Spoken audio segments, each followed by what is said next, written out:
Goombas and Inklings, Pikmin of all ages, welcome to Nintendo News Brief. We have a few interesting topics to talk about in the world of Nintendo today, so let's get started. To start off with, Nintendo was at PAX West recently up in Seattle, Washington, and while they were there, they shared a live video of their Nindies presentation, which basically, if you don't know what Nindies is, it stands for Nintendo Indies.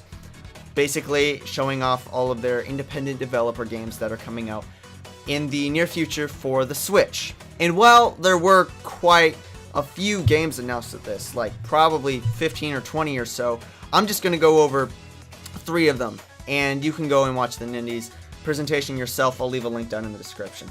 So one of these 3 is Steamworld Dig 2. Now, if you're not familiar with Steamworld Dig, it's a game that came out for the Wii U a couple years ago. I think it's since gone to other platforms, but basically it's a Metroidvania style game that takes place primarily underground, where you're digging, trying to, well, actually your primary mechanic is digging. You're trying to collect minerals, collect precious materials in order to proceed further in the game.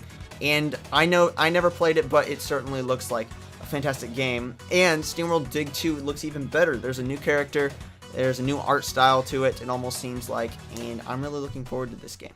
Second game that was announced there is Super Meat Boy Forever, which is coming to the Nintendo Switch first. Now, if you're not familiar with Super Meat Boy, it is a very, very hard platformer that came out in 2010 for pretty much every system out there, including PC and, oh wait, maybe not mobile. But it is, the point is, it is a very, very, very hard platformer focused around a boy that's literally made out of meat. Henceforth, the name. And Super Meat Boy Forever is basically the continuation of that game, and it is coming to Nintendo Switch first. I am really looking forward to playing this game and honing my platforming skills because they are practically non-existent. Finally, a third game that was announced at the Nindies event was Shovel Knight King of Cards. I shouldn't really call this a game, it's more of just DLC. So, King of Cards is the third DLC pack included in the game Shovel Knight that will include the campaign of King Knight. And, well, this is also the final DLC. Now, we all knew that there was going to be a King Knight campaign. Yacht Club Games announced this before, but we didn't have any gameplay of it, and we didn't know the name.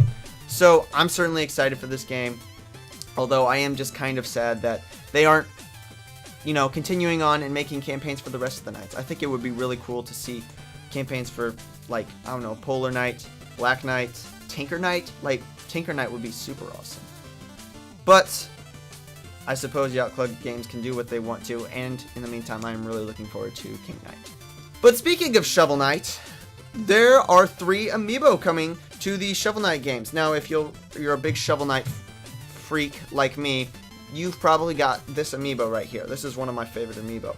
It came out 6 months or so after the original Shovel Knight game did. And now, there are 3 more coming. One of Spectre Knight, one of Plague Knight, and one of King Knight. So, the way that Yacht Club Games announced these 3 Amiibo was they hired Game Grumps to make a very interesting trailer for them. Introducing the Shovel Knight Amiibo 3-pack. Each Amiibo allows you to unlock helper fairies in Shovel Knight. Yeah, but this is actually the same way that they announced the original Shovel Knight Amiibo, by hiring the Game Grumps to make a trailer for them. And I think it's really cool that these independent developers kind of work together with YouTubers and Patreon backers to do this sort of thing. And I wish it's something that more higher up developers like Nintendo and Ubisoft and Square Enix would do by, like, including in YouTubers to make their trailers for them. It's a really cool touch, I think. And finally, Mario plus Rabbids Kingdom Battle came out very recently, and it's been receiving pretty positive scores. Right now it is at 85 on Metacritic, and I picked it up myself. It is a really enjoyable game. It's actually kind of hard as well, which is surprising coming from a Mario game especially. Well, what do you guys think? What are you looking forward to most that came out of the Nindies live stream? What are you going to pick up any of the Shovel Knight Amiibo? And have you been playing Mario plus Rabbids Kingdom Battle? Let me know down in the comments. And guys, if you're new here, I'm Linkatcher64. I talk about everything Nintendo, Nintendo Switch, Nintendo 3DS, all that great stuff. And if you're interested, would you mind subscribing? You don't even know how much I appreciate it. Anyways, guys, what are you still doing here?